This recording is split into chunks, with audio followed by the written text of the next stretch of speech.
ಜೆಡಿಎಸ್ನಲ್ಲಿ ಬದಲಾವಣೆಯ ಮಹಾಪರ್ವಕ್ಕೆ ಮುನ್ಸೂಚನೆಯಂತೂ ಎಚ್.ಡಿ. ದೇವೇಗೌಡರ ಮಾತಿನಿಂದ ಸಿಗ್ತಾ ಇದೆ.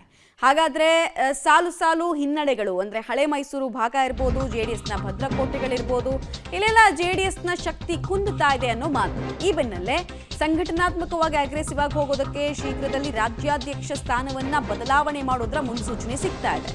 ನಿಖಿಲ್ ಕುಮಾರಸ್ವಾಮಿಗೆ ಪಟ್ಟಾಭಿಷೇಕವನ್ನ ಮಾಡಲಾಗುತ್ತೆ. ಪಟ್ಟಾಭಿಷೇಕದ ಬಗ್ಗೆ ಅತಿ ದೊಡ್ಡ ಸುಳಿವನ್ನ ದೇವೇಗೌಡರು ಕೊಟ್ಟಿದ್ದಾರೆ.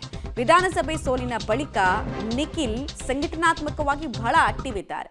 ನಿಖಿಲ್ ನಾಯಕತ್ವವನ್ನ ಉಳಿದ ಜೆಡಿಎಸ್ ನಾಯಕರು ಒಪ್ಪಿಕೊಳ್ತಾರಾ ಅನ್ನೋದು ಪ್ರಮುಖ ಪ್ರಶ್ನೆ. ಉಳಿದ ನಾಯಕರು ಅಂದ್ರೆ ಸೀನಿಯರ್ ಲೀಡರ್ಸ್ ಆಲ್ರೆಡಿ ಜೆಡಿಎಸ್ ನಲ್ಲಿ ಇದ್ದಾರೆ.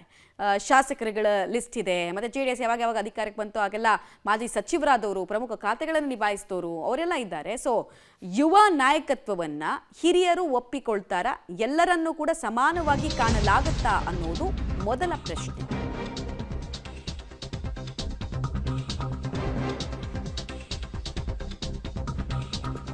ದೆಹಲಿಯಲ್ಲಿ ಬಿಜೆಪಿ ವರಿಷ್ಠರ ಭೇಟಿ, ಮುಂಬರುವ ಚುನಾವಣೆ ಬಗ್ಗೆ ಚರ್ಚೆಯನ್ನ ಕೂಡ ಮಾಡ್ತಾ ಇದ್ದಾರೆ. ಯಾವ ಚುನಾವಣೆ ಇದೆ ಅಂತ ಕೇಳಿದ್ರೆ ನಿಮಗೆ ಗೊತ್ತೇ ಇದೆ. ಸ್ಥಳೀಯ ಸಂಸ್ಥೆಗಳ ಚುನಾವಣೆ ಆಗಿಲ್ಲ, ತಾಲೂಕು, ಜಿಲ್ಲಾ ಪಂಚಾಯಿತಿ, ಬಿಬಿಎಂಪಿ ಚುನಾವಣೆ. ಸೊ ಇದೆಲ್ಲದ್ರ ಬಗ್ಗೆ ಚರ್ಚೆಯನ್ನು ಮಾಡ್ತಾರೆ. ಅಂದ್ರೆ ಒಟ್ಟಾಗಿ ಹೆಂಗೆ ಹೋಗೋದು, ಒಂದಾಗಿರೋ ಸೂತ್ರ ಏನು ಅಂತ. ಬಿಜೆಪಿ ವರಿಷ್ಠರ ಜೊತೆಗೆ ನಿಖಿಲ್ ಕುಮಾರಸ್ವಾಮಿ ಕೂಡ ಚರ್ಚೆಯನ್ನು ಈ ವಿಚಾರವಾಗಿ ಮಾಡ್ತಾ ಇದ್ದಾರೆ. ತಾಲೂಕು, ಜಿಲ್ಲಾ ಪಂಚಾಯತ್ ಚುನಾವಣಾ ಮೈತ್ರಿ ಬಗ್ಗೆ ಚರ್ಚೆಯನ್ನು ಮಾಡ್ತಿದ್ದಾರೆ. ಸ್ಥಳೀಯ ಸಂಸ್ಥೆಗಳ ಚುನಾವಣೆಗೆ ನಿಖಿಲ್ ಕುಮಾರಸ್ವಾಮಿ ಅವರ ನಾಯಕತ್ವ ಕೊಡಲಾಗತ್ತಾ? ಮುಂಬರುವ ವಿಧಾನಸಭೆ ಚುನಾವಣೆಗೆ ಎನ್ಡಿಎ ಯುವ ನಾಯಕತ್ವ ಸಿಗುತ್ತಾ? ನಿಖಿಲ್ ವಿಜೇಂದ್ರ ನೇತೃತ್ವದಲ್ಲಿ ವಿಧಾನಸಭೆ ಚುನಾವಣೆಗೆ ಹೋಗೋದಕ್ಕೆ ಬೇಕಾಗಿರುವಂತಹ ಕಸರತ್ತುಗಳನ್ನು ನಾಯಕರು ಮಾಡ್ಕೊಳ್ತಾ ಇದ್ದಾರೆ.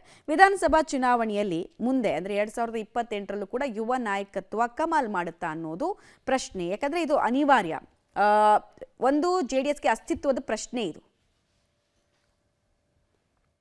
ಆದ್ಮೇಲೆ ನಿಖಿಲ್ ಅವರು ಆಕ್ಟಿವ್ ಆಗಿ ಓಡಾಡ್ತಿದ್ದಾರೆ. ಅವರನ್ನು ಯಾವಾಗ ನಾವು ರಾಜ್ಯಾಧ್ಯಕ್ಷರನ್ನಾಗಿ ನೋಡ್ಬೋದು? ಮೊದಲಿಂದ ಅವ್ರು ಸಿನಿಮಾ ಬಿಟ್ಟು ಬಹಳ ದಿನ ಆಯಿತು.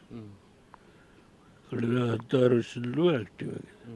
ಯಾವಾಗ ಅವ್ರನ್ನ ನಾವು ರಾಜ್ಯಾಧ್ಯಕ್ಷರನ್ನಾಗಿ ನೋಡ್ಬೋದು ಸರ್? ಶೀಘ್ರದಲ್ಲಿ ಈಗ ನೋಡಿ, ಈಗ ನಮ್ಮ ಚಿಕ್ಕನಹಳ್ಳಿ ಬಾಬು ಅವರನ್ನು ಒಟ್ಟುಗೂಡಿಸಿ ಪಕ್ಷ ಮೆಂಬರ್ಶಿಪ್ ಎನ್ರೋಲ್ಮೆಂಟ್ಗೆ ಜವಾಬ್ದಾರಿ ಕೊಟ್ಟಿದ್ದಾರೆ. ಮುಂದಿನ ದಿನಗಳಲ್ಲಿ ಮತ್ತೆ ಪಕ್ಷದ ಎಲ್ಲ ಶಾಸಕರು, ಮಾಜಿ ಶಾಸಕರು, ಜಿಲ್ಲಾ ಅಧ್ಯಕ್ಷಗಳು ಸೇರಿ ಪಕ್ಷದ ರೀಆರ್ಗನೈಸ್ ಮಾಡಬೇಕು ಅಂದ್ರೆ ಮಾಡ್ತಾರೆ.